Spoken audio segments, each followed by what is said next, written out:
जय श्री कृष्णा, राधे राधे। आप सभी को कार्तिक मास की हार्दिक शुभकामनाएं। आप और आपके पूरे परिवार पर भगवान विष्णु की कृपा सदा सर्वदा बनी रहे। आज से हमारे चैनल पर हर रोज नियम से कार्तिक मास के अध्याय और कथाएं सुनाई जाएगी। कार्तिक मास स्नान की शुरुआत शरद पूर्णिमा से होती है और इसका समापन कार्तिक पूर्णिमा को होता है। हमारे हिंदू धर्म में कार्तिक मास को बहुत ही पवित्र और शुभ माना जाता है। हिंदू पंचांग के अनुसार कार्तिक का महीना 8वां महीना होता है। इस पूरे महीने में धर्म कर्म जप तप और व्रत पूजा पाठ स्नान ध्यान और दान आदि करने से कई गुना पुण्य की प्राप्ति होती है। कार्तिक मास का विशेष महत्व बताया गया है।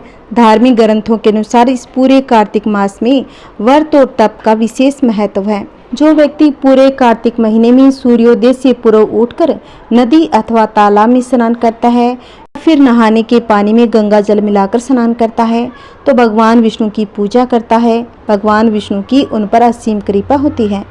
पद्म पुराण के अनुसार जो व्यक्ति कार्तिक मास में नियमित रूप से सूर्योदय के पूर्व स्नान करके धूप दीप सहित भगवान विष्णु की पूजा करते हैं वह भगवान विष्णु के अति प्रिय होते हैं। कार्तिक स्नान और पूजा के पुण्य से ही सत्यभामा को भगवान श्री कृष्ण की पत्नी होने का सौभाग्य मिला था। एक बार कार्तिक मास की महिमा जानने के लिए कुमार कार्तिकेय ने भगवान शिव से पूछा कि कार्तिक मास को सबसे पुण्यदायी मास क्यों माना जाता है।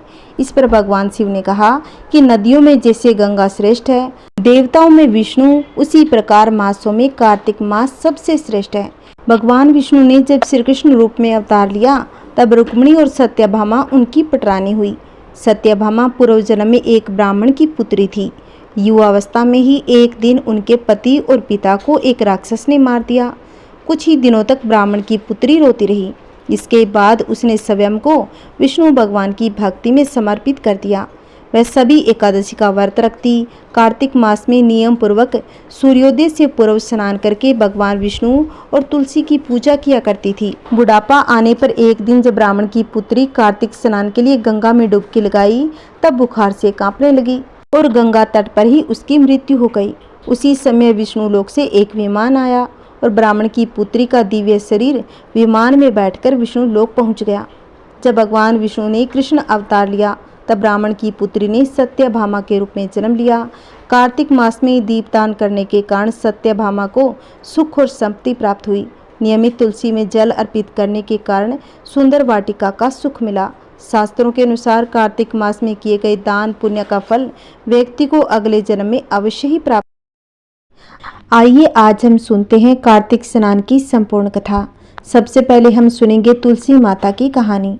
तुलसी माता की कथा के अनुसार एक बार एक बुढ़िया माई थी जो नियमित रूप से कार्तिक स्नान करती, तुलसी जी के पौधे की सेवा किया करती थी, तुलसी के पौधे को सींचा करती थी।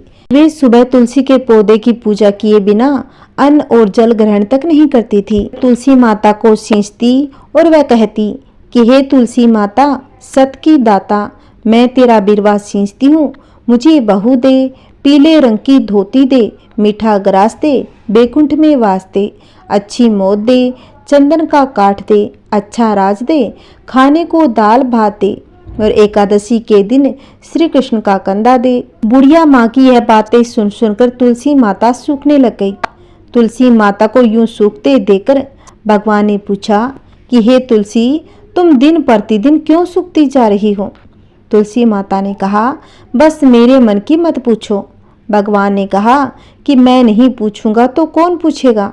इस पर तुलसी माता कहने लगी कि एक बुढ़िया आती है, वह अपनी बात कहकर चली जाती है, मैं उसकी सभी बातें पूरी कर दूंगी, लेकिन कृष्ण का कंधा कहाँ से लाऊंगी।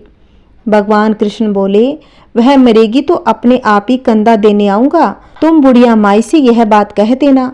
इसके बाद बुढ़िया मर गई। बुढ़िया के मरने पर सारा गांव इकट्ठा हो गया। उसका अंतिम संस्कार आने पर सब लोग उसे उठाने लगे, लेकिन बुढ़िया इतनी भारी हो गई जिससे उसकी अर्थी टस से मस नहीं हुई। सभी बोले, यह तो बहुत ही संस्कारी थी, बहुत धर्म कर्म करती थी, बहुत ही पूजा पाठ करती थी, कभी इस बुढ़िया माई ने पाप नहीं किया, फिर ये इतनी भारी कैसे हो गई। बूढ़े ब्राह्मण के बेस में भगवान आए और कहने लगे, ये भीड़ कैसी है। तब गांव वाले बोले, एक बुढ़िया मर गई है और वह इतनी पापिन थी कि उसकी अर्थी नहीं उठ रही, बहुत भारी हो गई है। भगवान बोले, मुझे इसके कान में कुछ कहने दो, फिर यह उठ जाएगी। भगवान बुढ़िया के पास गए और उसके कान में कहा कि माई, तू अपने मन की कर ले, पीताम्बर की धोती ले, मीठा मीठा ग्रास ले, बैकुंठ में वास ले, चटक की चाल ले, चंदन का काठ ले, झालर की झनकार ले, दाल भात का जीवन ले और कृष्ण भगवान का कंधा ले। भगवान की सभी बातें सुनकर बुढ़िया हल्की हो गई। भगवान अपने कंधे पर उसे ले गए। बुढ़िया को मुक्ति मिल गई और वह बैकुंठ को चली गई। हे तुलसी माता, जैसे आपने उस बुढ़िया माई की मुक्ति की, वैसे सभी की करना। जैसे भगवान ने उसे कंधा दिया, हमें भी देना। कहानी कहते कहानी सुनते हुंकार भरते, सबके घर में सुख शांति बनाए रखना। बोलिए तुलसी माता की जय। आइए अब सुनते हैं कार्तिक स्नान की दूसरी कहानी, ब्राह्मण और ब्राह्मणी की। एक नगर में एक ब्राह्मण और ब्राह्मणी रहते थे। वे रोजाना 7 कोस दूर गंगा स्नान करने जाते। इतनी दूर आने जाने से ब्राह्मणी थक जाती थी। एक दिन ब्राह्मणी कहने लगी, काश हमारे भी एक बेटा होता तो कितना अच्छा होता। बेटे की बहू आती और हमें घर वापस जाने पर खाना बना हुआ मिलता और बहू घर का सारा काम भी कर लेती। ब्राह्मणी की बात सुनकर ब्राह्मण बोला, बात तो तू सही कह रही है, चल आज मैं तेरे लिए बहू ला ही देता हूँ। ब्राह्मणी बोली, वो कैसे? ब्राह्मण ने कहा, तू एक पोटली में आटा डालकर उसमें कुछ मोहरे असरपी रख दे। ब्राह्मण के कहे अनुसार ब्राह्मणी ने पोटली बांध कर दे दी। अब पोटली लेकर ब्राह्मण चल दिया। ब्राह्मण अभी कुछ ही दूर पहुंचा था कि उसे नदी के किनारे बहुत सी लड़कियां खेलती हुई दिखाई दी। वे रेत से घर बनाकर खेल रही थी। उनमें से एक लड़की ने कहा, मैं अपना घर नहीं तोड़ूंगी, मुझे तो रहने के लिए घर चाहिए। लड़की की बातें सुनकर ब्राह्मण मन ही मन सोचने लगा, बहू बनाने के लिए यह लड़की सही रहेगी। जब वह लड़की घर जाने लगी तो ब्राह्मण भी उसके पीछे पीछे उसके घर तक चला गया। वहां जाकर ब्राह्मण ने उससे कहा कि बेटी, अभी कार्तिक मास चल रहा है, इसीलिए मैं किसी के घर का खाना नहीं खाता। मैं आटा लेकर आया हूँ, तू अपनी माँ से पूछ, क्या वह मेरे लिए आटा छान कर 4 रोटी बना देगी। यदि वह मेरा आटा छान कर रोटी बनाएगी तो ही मैं रोटी खाऊंगा। लड़की ने जाकर अपनी माँ से सारी बात कह दी। माँ ने कहा, ठीक है, जाकर बाबा से कह दे कि वह अपना आटा दे दे, मैं रोटी बना दूंगी। जब वह आटा छानने लगी तो आटे में से मोहरें निकली। वह सोचने लगी, जिसके आटे में इतनी मोहरें हैं तो उसके घर में कितनी मोहरें होगी। जब ब्राह्मण खाना खाने बैठा तो लड़की की माँ ने कहा कि बाबा, क्या बात है, आप अपने लड़के की सगाई करने जा रहे हो? तब ब्राह्मण ने कहा कि मेरा बेटा तो काशी में पढ़ने गया हुआ है, लेकिन यदि तुम कहो तो खांड कटोरे से विवाह करके तेरी बेटी को अपने साथ ले जाऊं। लड़की की माँ ने कहा, ठीक है बाबा, और फिर खांड कटोरे से अपनी लड़की की शादी करके उसे ब्राह्मण के साथ भेज दिया। ब्राह्मण ने घर जाकर कहा कि रामू की माँ, दरवाजा खोलकर देख, मैं तेरे लिए बहू लेकर आया हूँ। ब्राह्मणी बोली, दुनिया तो ताने मारती थी, अब आप भी मारने लगे। हमारे तो कोई बेटा ही नहीं है, तो बहू कहाँ से आएगी। ब्राह्मण ने कहा कि तू दरवाजा खोलकर तो देख। जब ब्राह्मणी ने दरवाजा खोला तो सामने बहू को खड़ा देखा। बहू को देखकर ब्राह्मणी बहुत ही प्रसन्न हो गई। उसने बहू का स्वागत किया, आदर सत्कार से अंदर ले गई। अब ब्राह्मण और ब्राह्मणी स्नान करने जाते। बहू घर का सारा काम करके और खाना बनाकर रख देती। वह उनके कपड़े धोती, रात को पैर भी दबाती थी। इस तरह काफी समय बीत गया। ब्राह्मणी ने अपनी बहू से कहा कि बहू, कभी भी चूल्हे की आग मत बुझने देना और मटके का पानी खत्म मत होने देना। एक दिन चूल्हे की आग बुझ गई। तब बहू भागी भागी अपनी पड़ोसन के पास गई और कहा कि मेरे चूल्हे की आग बुझ गई है, मुझे थोड़ी सी आग चाहिए। मेरे सास ससुर सुबह 4 बजे से गए हुए हैं, वो थके हारे आएंगे, इसलिए मुझे उनके लिए खाना बनाना है। तब पड़ोसन ने कहा, तू तो बावली है, तुझे ये दोनों मिलकर पागल बना रहे हैं, इनके कोई बेटा नहीं है। बहू ने कहा, नहीं ऐसा मत बोलो, इनका बेटा तो बनारस काशी में पढ़ने गया हुआ है। तब पड़ोसन ने कहा, यह तुझे झूठ बोलकर लाए हैं, इनका कोई बेटा नहीं है। अब बहू पड़ोसन की बातों में आ गई और कहने लगी, अब आप ही बताओ मैं क्या करूं। पड़ोसन ने कहा, करना क्या है, जब तुम्हारे सास ससुर स्नान करके आए तो जली फूंकी रोटियां बिना नमक की दाल बनाकर देना। खीर का चमचा दाल में और दाल का चमचा खीर में डाल देना। वह पड़ोसन की सारी सीख लेकर घर आ गई। जब उसके सास और ससुर घर आए तो उसने ना तो उनका आदर सत्कार किया, ना उनके कपड़े धोए, ना उनके पैर दबाए। जब उसने सास ससुर को खाना दिया तो सास बोली, बहू आज ये रोटियां जली फूंकी क्यों हैं और दाल भी बिना नमक की है। तब बहू ने पलटकर जवाब दिया, एक दिन ऐसा खाना खा लोगे कुछ बिगड़ नहीं जाएगा तुम्हारा।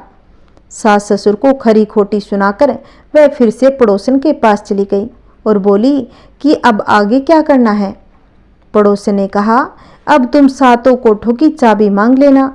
अगले दिन जब वे स्नान करने के लिए जाने लगे तो बहू अड़ गई, मुझे तो सातों कोठों की चाबी चाहिए। तब ससुर ने कहा, इसे चाबी दे दो, आज नहीं तो कल इसे ही तो देनी है। तब सास ने बहू को चाबी दे दी। सास ससुर के जाने के बाद जब बहू ने दरवाजे खोलकर देखा, किसी में अन्न भरा था, किसी में धन भरा था और किसी कोठे में बर्तन भरे पड़े थे।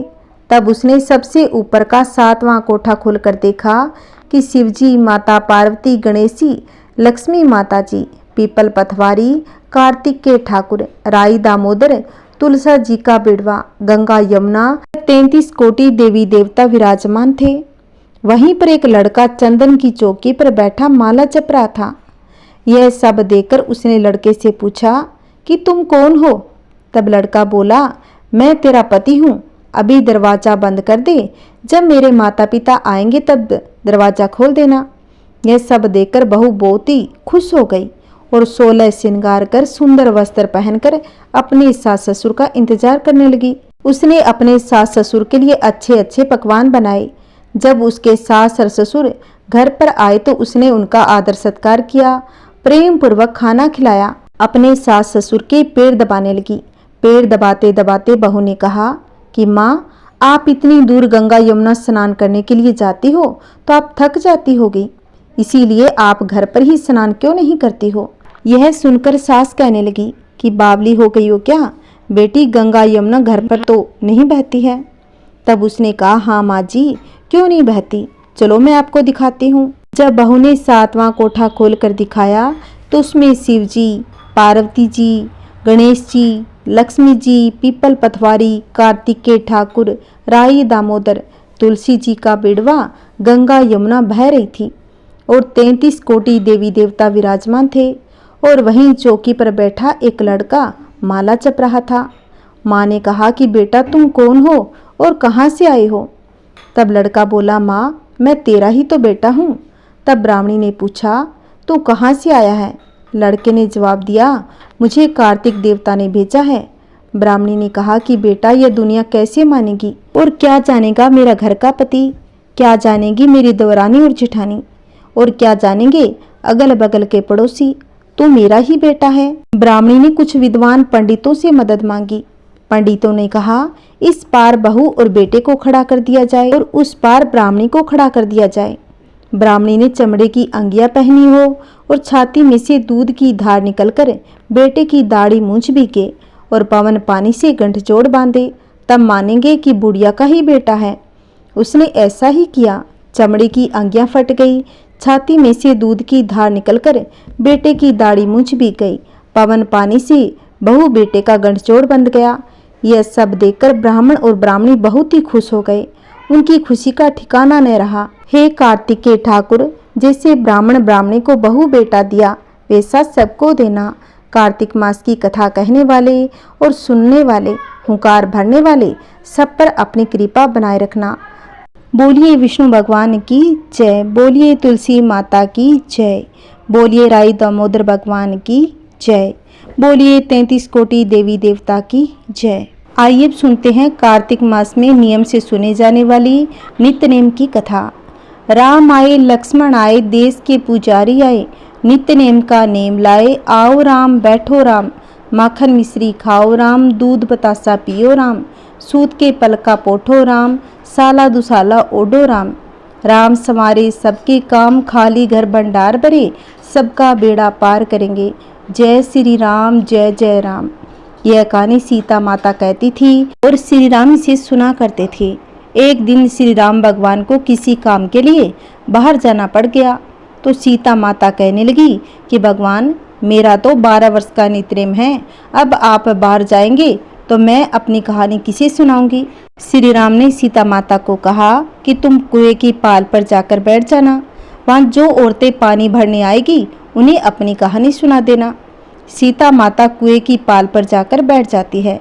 एक स्त्री आई, उसने रेशम की जरी की साड़ी पहन रखी थी और सोने का घड़ा ले रखा था।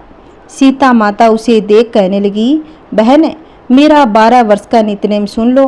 पर वह स्त्री बोली, मैं तुम्हारा नितनेम सुनूंगी तो मुझे घर जाने में देर हो जाएगी, मेरी सास मुझसे लड़ेगी। उसने कहानी नहीं सुनी और वो चली गई। उसकी रेशम की जरी की साड़ी फट गई, सोने का घड़ा मिट्टी के घड़े में बदल गया। सास ने देखा तो पूछा, ये किसका दोष अपने सिर पर लाई हो? बहू ने कहा कि कुएं पर एक औरत बैठी थी, उसने कहानी सुनने के लिए कहा, लेकिन मैंने कहानी नहीं सुनी जिसका यह फल मिला। बहू की बात सुनकर अगले दिन वह साड़ी और घड़ा लेकर सास कुएं की पाल पर गई। सास को वहां माता सीता बैठी मिली तो माता सीता ने कहा कि बहन, मेरी नितनेम की कहानी सुन ले। सास बोली, एक बार छोड़, मैं तो 4 बार कहानी सुन लूंगी। सीता माता उसको कहानी शुरू कर देती है। राम आए, लक्ष्मण आए, देश के पुजारी आए, नितनेम का नेम लाए, आओ राम बैठो राम, तपी रसोई जीमो राम, माखन मिश्री खाओ राम, दूध बतासा पियो राम, सूत के पलका मोठो राम, साला दुसाला पोडो राम, साला दुसाला ओडो राम, जब बोलूं जब राम ही राम, राम सवारी सब काम, खाली घर भंडार भरेंगे, सबका बेड़ा पार करेंगे, श्री राम जय राम। सास बोली कि बहन, कहानी तो बहुत ही अच्छी लगी। कहानी सुनकर सास घर को चली गई। उसकी साड़ी फिर से रेशम जरी की बन गई, मिट्टी का घड़ा फिर सोने के घड़े में बदल गया। बहू कहने लगी, सासू माँ, आपने ये सब कैसे किया? सास ने कहा कि बहू, तू दोष लगा के आई थी और मैं दोष उतार कर आ रही हूँ। बहू ने फिर से पूछा, वह कुएं वाली स्त्री कौन है? तब सास कहने लगी, वो सीता माता थी, वो पुराने से नया कर देती है, खाली घर में भंडार भर देती है, वह लक्ष्मी जी का वास घर में कर देती है, आदमी की जो भी इच्छा हो वह पूरा कर देती है। बहू बोली, ऐसी कहानी मुझे भी सुना दो। सास बोली, ठीक है, तुम भी कहानी सुनो। सास ने कहानी शुरू की। राम आए, लक्ष्मण आए, देश के पुजारी आए, नितनेम का नेम लाए, आओ राम बैठो राम, तपी रसोई जीमो राम, माखन मिश्री खाओ राम, दूध बतासा पियो राम, सूत के पलका मोठो राम, साला दुसाला पोडो राम, साल दुसाला ओडो राम, जब बोलूं जब राम ही राम, राम संवारे सबके काम, खाली घर भंडार भरेंगे, सबका बेड़ा पार करेंगे, श्री राम जय राम। कहानी सुनकर बहू कहने लगी, कहानी तो बहुत ही अच्छी लगी। सास ने कहा कि ठीक है, इस कहानी को रोज कहा करेंगे। अब सास बहू रोज सवेरे उठती, नहाती धोती, पूजा करने के बाद नितनेम की सीता माता की कहानी कहती। एक दिन उनके यहाँ एक पड़ोस की औरत आई और बोली कि बहन, जरा सी आँच देना। तो वह कहने लगी, आँच तो अभी हमने जलाई ही नहीं। पड़ोसी ने कहा, तुम सुबह 4 बजे से उठकर कर क्या रही थी? फिर उन्होंने कहा, सुबह उठकर हम पूजा पाठ करते हैं, फिर सीता माता की नितनेम की कहानी कहते हैं। पड़ोसी ने उनकी बात सुनकर फिर कहा कि सीता माता की कहानी कहने से तुम्हें क्या मिला? वे बोली, इनकी कहानी कहने से घर में भंडार भर जाते हैं, सारे काम सिद्ध हो जाते हैं, मन की इच्छा भी पूरी होती है। पड़ोसन कहती है कि बहन, ऐसी कहानी तो मुझे भी सुना दो। फिर वह बोली कि ठीक है, तुम भी इस कहानी को सुनो। अब पड़ोसन को वह कहानी सुनाने लगी। राम आए, लक्ष्मण आए, देश के पुजारी आए, नितनेम का नेम लाए, आओ राम बैठो राम, तपी रसोई जीमो राम, माखन मिश्री खाओ राम, दूध बतासा पियो राम, सूत के पलका मोठो राम, साला दुसाला पोडो राम, साला दुसाला ओडो राम, जब बोलूं जब राम ही राम, राम संवारे सब काम, खाली घर भंडार भरेंगे, सबका बेड़ा पार करेंगे, श्री राम जय राम। सारी कहानी सुनने के बाद पड़ोसन कहने लगी कि बहन, कहानी तो बहुत ही अच्छी लगी। अब वह पड़ोसन भी नितनेम सीता माता की कहानी कहने लगी। कहानी कहने से सीता माता ने पड़ोसन के भी घर के भंडार भर दिए, हे सीता माता, जैसे उनके भंडार भरे वैसे ही आप हमारे भी भरना। कहानी कहने वाले, कहानी सुनने वाले और हुंकार भरने वाले सबके घर के धन के भंडार भरना। बोलिए सीता माता की जय। आइए अब सुनते हैं कार्तिक स्नान की एक बूढ़े ब्राह्मण की, उसकी 7 बहुओं की कहानी। एक समय की बात है, किसी नगर में एक वृद्ध ब्राह्मण रहता था। उसकी 7 बहुएं थीं। एक बार कार्तिक का महीना आया तो उसने अपनी बहुओं से कहा कि मैं कार्तिक स्नान करना चाहता हूँ, क्या तुम इसे निभा दोगी? 7 में से 6 बहुओं ने तो मना कर दिया, लेकिन बड़ी बहू ने कहा कि ससुर जी आप कार्तिक स्नान करिए, मैं निभा दूंगी। अब बूढ़ा हर रोज सुबह उठता, नदी पर स्नान कर कर घर आ जाता। गीली धोती को वह बड़ी बहू के आंगन में सुखा देता। जैसे जैसे वह गीली धोती में से पानी की बूंदें जमीन पर गिरती, वैसे ही वह हीरे मोतियों में बदल जाती। अब धोती से हीरे मोती गिरने की बात 6 बहुओं को पता लगी। अब 6 बहुओं से रहा नहीं गया और वे बोली कि हम भी बूढ़े को अपने घर नहलाने को बोल देती हैं। उन्होंने कहा पिताजी आप कल से हमारे यहाँ कार्तिक नहा लेना। बूढ़े ने कहा कोई बात नहीं, ठीक है बेटा, मुझे तो नहाना ही है, मैं तुम्हारे यहाँ नहा लूँगा। बूढ़ा सुबह सवेरे स्नान करके आया, आकर धोती को दूसरी बहू के आंगन में सुखाने को डाल दी, लेकिन यहाँ हीरे मोती की बजाय कीचड़ टपकने लगा। जब बहुओं ने देखा तो कहा आप हमारे यहाँ पाप का स्नान कर रहे हो, इसीलिए यहाँ से जाओ और बड़ी बहू के यहाँ ही स्नान करो। अब बूढ़ा वापस बड़ी बहू के यहाँ आ गया, कार्तिक का स्नान करने लगा। स्नान करके उसने फिर धोती सुखाई, फिर से हीरे मोती गिरने लगे। अब कार्तिक का महीना समाप्त होने को था। अब बूढ़ा चिंता में पड़ गया। तो तब बड़ी बहू ने अपने ससुर से चिंता का कारण पूछा कि पिताजी क्या बात है, आपने अच्छे से कार्तिक स्नान किया, अब किस बात की चिंता है? उसने कहा कार्तिक स्नान समाप्त होने को है और मेरा मन है कि मैं सारे परिवार को एक दिन खाने को न्योता दूं। बड़ी बहू ने कहा पिताजी इसमें चिंता की क्या बात है, आप सभी को बुला ले आना और मैं खाना बना दूंगी। अब बूढ़ा सभी को निमंत्रण देने गया तो बाकी बहू ने कहा कि जब तक वो बड़ी बहू घर पर रहेगी हम खाने पर नहीं आएंगे। बूढ़ा फिर से चिंता में घिर गया, ऐसे कैसे होगा? सूखने लगा। अब बूढ़े को सूखते देख बड़ी बहू ने फिर पूछा पिताजी अब क्या बात हो गई, अब चिंता में क्यों बैठे हो? अब बूढ़े ने बाकी 6 बहुओं वाली बात बड़ी बहू को बता दी, जिसे सुनकर वह बोली पिताजी ठीक है, मैं खाना बनाकर रख जाऊंगी। और उसने वैसा ही किया, खाना बनाकर रख दिया। अपने लिए 4 रोटी लेकर खेत पर चली गई। इधर 6 बहुओं ने खाना खा लिया, लेकिन जाने से पहले बाकी बचे खाने में कंकड़ पत्थर डाल गई और बड़ी बहू आएगी तो परेशान होगी। इधर खेत में बैठकर बड़ी बहू कहने लगी राम जी की चिड़िया, राम जी का खेत, चुगलो चिड़िया भर भर पेट। मेरे ससुर ने घर में जगह दी है और मैंने खेत में। चिड़िया को बाजरा डालकर घर आ गई। घर आई तो बूढ़ा फिर उदास बैठा था। बड़ी बहू ने पूछा पिताजी अब क्या हुआ, सब ठीक ठाक तो हो गया ना? वह बोला हाँ बेटा सब ठीक निपट गया, लेकिन वह तेरी देवरानियां बाकी बचे खाने में कंकड़ पत्थर व मिट्टी डालकर चली गई। बहू ने कहा कोई बात नहीं पिताजी, मैं तो अपने लिए 4 रोटी फिर बना लूंगी। पिताजी आप किसी बात की चिंता मत करो। इतनी बातें कहकर वह घर के अंदर जाकर खाने को बैठती है, लेकिन वह देखती है जिस खाने में वह सब कंकड़ पत्थर डाल के गई थी वह हीरे मोती में बदल गए। घर की जगह महल खड़ा हो गया, धन दौलत से भर गया, अन्न के भंडार घर में भरे पड़े हैं।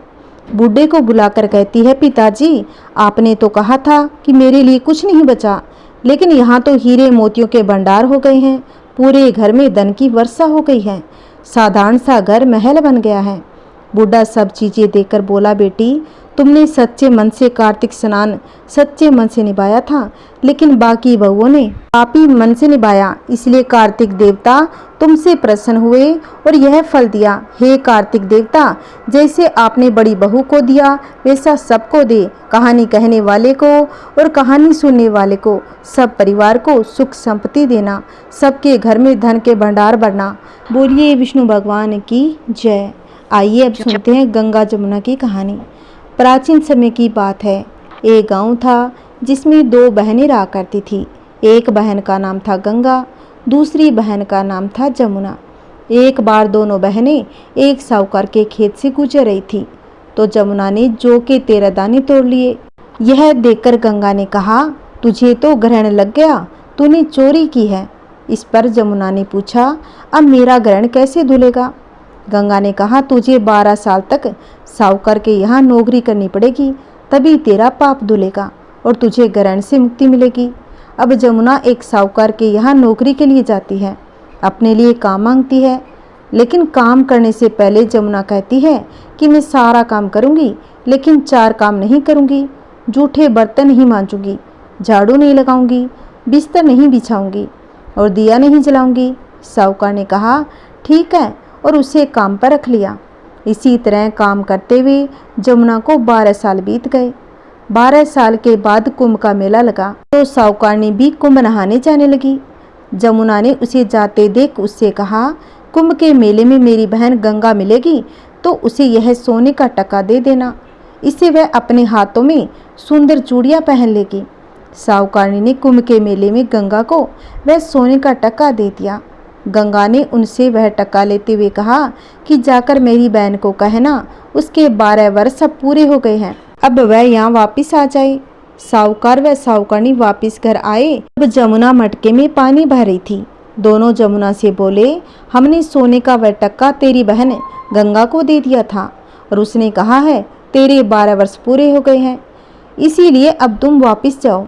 यह समाचार सुनते ही जमुना सहस्त्र धारा में बदल गई और बहने लगी। जमुना जी यह रूप देख साहूकार व साहूकारनी परेशान हो गए कि हे भगवान, हमारे घर में जमुना माता ने काम किया, हमें तो अब ग्रहण लग गया है, हम यह ग्रहण कैसे उतारेंगे। जमुना भागकर गंगा के पास चली गई। गंगा ने जमुना से पूछा कि तुम साहूकार और साहूकारनी से कुछ कहकर आई हो या ऐसे ही बिना बताए आ गई। तब जमुना बोली, मैं तो कुछ भी बताकर नहीं आई हूँ। तब गंगा ने कहा, बहन जमुना, जा उन्हें धीरज बंधा किया, नहीं तो उन्हें जीवन भर असंतोष रहेगा। अब गंगा के कहने पर जमुना ने साहूकार और साहूकारनी को सपने में दर्शन दिए और कहा, तुम दोनों ऐसे क्यों पड़े हो, जाओ उठकर खाओ पियो। तब दोनों बोले, हम कैसे उठें, हमें तो ग्रहण लगा है, क्योंकि हमने उल्टे सीधे और पता नहीं कितने नीच कार्य आपसे कराए हैं। तब यमुना जी बोली, तुम्हें ग्रहण नहीं लगा है, ग्रहण तो मुझे लगा था। मैंने तुम्हारे खेत से 13 दाने जौ के चुराए थे, मैं तो अपना ग्रहण उतारने तुम्हारे घर आई थी। मेरा ग्रहण तुम्हारे घर में 12 वर्ष तक रहने से उतर गया है, वह मेरी मुक्ति हो गई। जमुना जी ने कहा, तुम्हें कोई ग्रहण नहीं लगा, उल्टे मेरे 12 वर्ष तक यहाँ रहने से तुम्हारी भी मुक्ति हो गई है। इतना कहकर जमुना जी सौपन से चली गई। उसके बाद जब साहूकार और साहूकारनी की आँख खुलती है तो देखते हैं कि उनके घर में पहले से भी अधिक धन हो गया। हे जमुना माता, जैसे आपने साहूकार साहूकारनी की मुक्ति कराई, वैसे ही आप अपने सभी भक्तों की करना। बोलिए जमुना माता की जय, बोलिए गंगा माता की जय। आइए अब सुनते हैं राई दामोदर की कहानी। इस कहानी को भी पूरे कार्तिक महीने में सुनना चाहिए। एक गांव में 2 माँ बेटियां रहती थीं। बेटी का नाम था राई और वह बहुत ही सुंदर व सुशील थी। भगवान कृष्ण की पक्की भक्त थी। एक बार भगवान कृष्ण उसकी परीक्षा लेने हेतु डांसरिया बेचने वाले बनकर आए और आवाज़ देने लगे। आवाज़ सुनकर राई अपनी माँ से बोली, मुझे भी डांसरिया चाहिए। माँ बोली, मैं पैसे कहाँ से लाऊं? बाजरी है वो ले जा। बाजरी से भगवान ने फूंक मारी तो वो फूंक उड़ के राई की आंख में चली गई। राई जोर जोर से रोने लगी। भगवान वहाँ से अंतर्ध्यान हो गए, वेद का रूप धारण कर वहाँ आ गए और आवाज़ देने लगे। राई की माँ बाहर आई और बोली, वेद जी, मेरी बेटी की आंख में फूस गिर गया है, उसे निकाल दो। भगवान बोले, अगर मैं फूस निकाल दूं तो उसका विवाह मेरे साथ करना पड़ेगा। अब राई की माँ तैयार हो गई, सगाई कर दी। कार्तिक शुक्ल 11 के दिन विवाह निश्चित कर दिया। अब माँ सोचने लगी, बेटी को क्या दूंगी। सोने की दुकान पर जाकर बोली, मेरी राई के लिए लौंग व बिछिया घड़ दे। सुनार बोला, मुझे समय नहीं है, मैं तो कृष्ण भगवान के गहने घड़ रहा हूँ, मुझे तो बिल्कुल भी समय नहीं है। अब वह राई की माँ हलवाई की दुकान पर गई और बनिया की दुकान पर गई। जहाँ भी गई उसको यही जवाब मिला। माँ तो घर आ गई, अब क्या करे। वो घर आई, झोंपड़ी महल में बदल गई। आनंद हो गया, ठाठ से विवाह की तैयारियां होने लगी। भगवान बारात लेकर आए। माँ ने खूब ठाठ से राई का विवाह भगवान कृष्ण के साथ कर दिया। भगवान राई को लेके द्वारका गए तो राई के महल में ही रहने लगे। दूसरी रानियां चिढ़ने लगी। सावन में राई पीहर आ गई। भगवान ने सोचा राई के तीज भेजूं। 7 जरी के बेस व 5 सोने के गुट्टे रखे। 2 हंसों को बुलाया और बोले सीधे राई के पीहर जाना, कहीं मत रुकना। राधा रुक्मण को पता चला। उन्होंने हंसों को अपने महल में बुला के कहा थोड़े मोती चुग लो। हंस आ गए, मोती चुगने लगे। राधा रुक्मण ने सारा सामान निकाल उसमें फटे पुराने कपड़े 5 कांटे बांध दिए। पोटली हंसों को दे दी। अब हंस सामान लेके राई के पास पहुंच गए। राई खुशी से नाचने लगी। जैसे ही पोटली खोली 5 उंगलियों में कांटे चुभ गए। राई दुखी हो गई। सावन खत्म हुआ तो भगवान लेने आए। राई भगवान से बोली नहीं, भगवान आए तो राई दूर दूर जाए। भगवान ने सोचा कोई तो बात है। राई फिर भी भगवान से नहीं बोल रही थी। अब राई भगवान को अपने महल में जिमाती है। भोजन में दही जरूर देती थी। एक दिन भगवान बिल्ली बनकर काना का दही खा गए। अब राई दही कहाँ से रखे।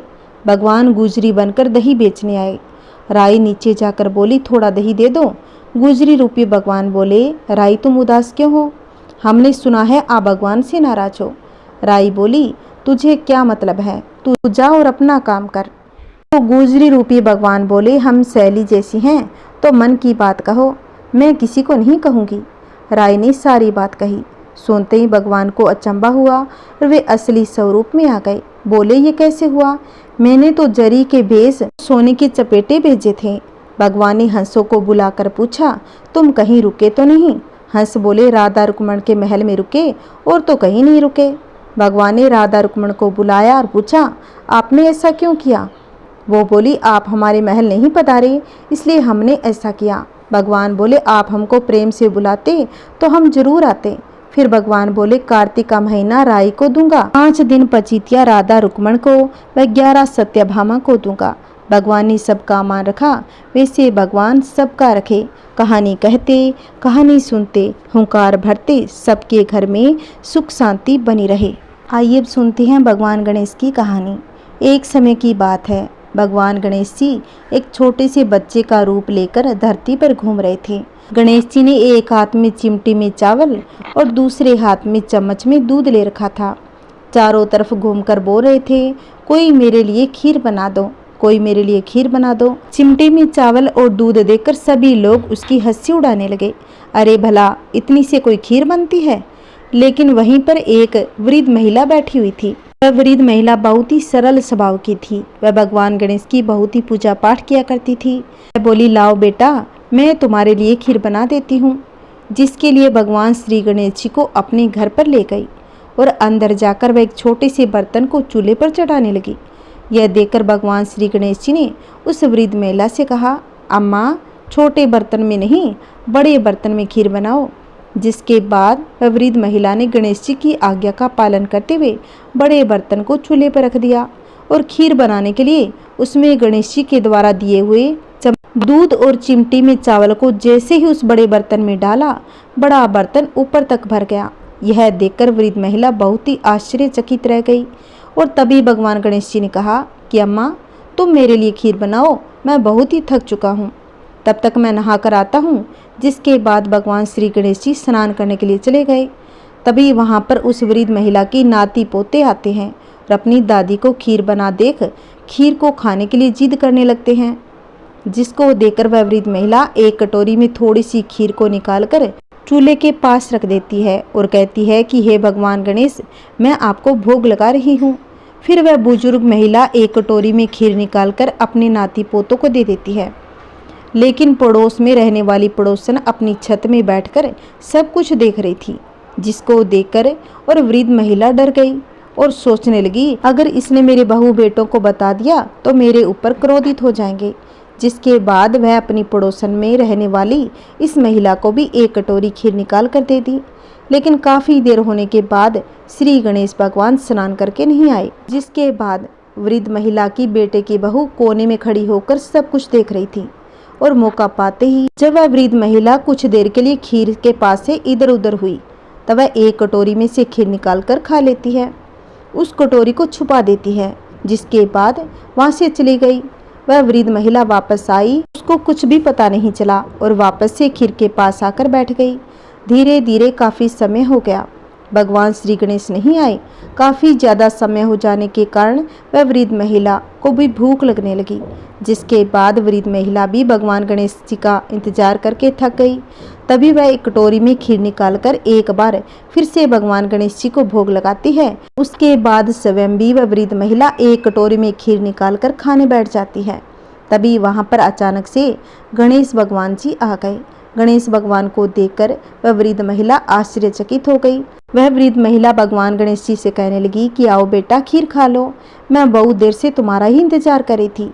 जिसके बाद भगवान गणेश जी उस वृद्ध महिला से कहने लगे, अम्मा मैं तो खीर खा चुका हूँ, अब तो मेरा इतना पेट भर गया है कि मैं कुछ भी नहीं खा सकता। यह सुनकर वृद्ध महिला भगवान श्री गणेश जी से कहने लगी, गणेश तुमने खीर कब खाई, मैंने तो तुमको नहीं देखा। तभी भगवान गणेश जी बोले, अब माँ, जब तुमने अपने नाती पोतों को खीर खिलाई थी, जब तुमने अपने पड़ोस में रहने वाली उस महिला को खीर खिलाई थी, जब तुम्हारी बेटे की पत्नी ने खीर खाई थी, तब मैंने खीर खा ली थी। गणेश जी यह बात सुनकर बुजुर्ग महिला आश्चर्यचकित हो गई और कहने लगी, गणेश जी आपको तो सब कुछ पता है, लेकिन मैंने अपनी बहू को खीर नहीं खिलाई, मैंने सिर्फ अपने नाती पोते और पड़ोसन को खिलाई थी। भगवान गणेश उस वृद्ध महिला से कहने लगे, तुम्हारे बेटे की पत्नी ने भी खीर खाई, पर यह तुमको पता नहीं। अगर तुम उसका सबूत देखना चाहती हो, तुम अपने चक्की के नीचे देखो, खीर का कटोरा रखा है।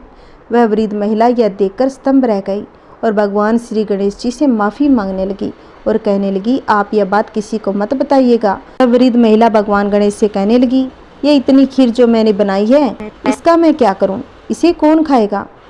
आपका तो पेट भर चुका है। तभी श्री गणेश जी कहने लगे, अम्मा तुम अपने पूरे इलाके में खीर बंटवा दो। जिसके बाद वह वृद्ध महिला अपने पूरे नगर में सभी को बुला बुलाकर खीर देने लगी, लेकिन फिर भी खीर का बर्तन खाली नहीं हुआ। जितना वह बर्तन खाली होता वापस से दोबारा भर जाता। जब यह बात राजा को पता लगी, उसने तुरंत उस महिला को खीर के बर्तन के सहित अपने दरबार में बुला लिया। उससे वह खीर का बना हुआ पूरा बर्तन ले लिया। जैसे ही राजा ने उस वृद्ध महिला से खीर का बर्तन लिया, वह खीर कीड़े मकोड़ों में बदल गई, जिसको देखकर राजा ने तुरंत उस खीर के बर्तन को वापस उस वृद्ध महिला को दे दिया। उस बुढ़िया ने सबको खीर खिलाई, सबको बांट दी, फिर भी खीर खत्म नहीं हुई। वृद्ध महिला भगवान गणेश को कहने लगी कि गणेश जी मैं इस खीर का क्या करूं? जिसके बाद गणेश जी ने उस वृद्ध महिला से कहा, अम्मा तुम इसको अपने किसी मकान के कोने में गड्ढा खोदकर दबा दो। कल सुबह जल्दी उठकर उसको निकालना, तो खीर की जगह तुमको बहुत सारा धन मिलेगा। इतना कहकर गणेश जी जाने लगते हैं तो वृद्ध महिला की झोंपड़ी के एक लात मार देते हैं, जिससे उस वृद्ध महिला की झोंपड़ी एक महल के रूप में बदल गई। ऐसा कहकर गणेश जी वहाँ से चले गए।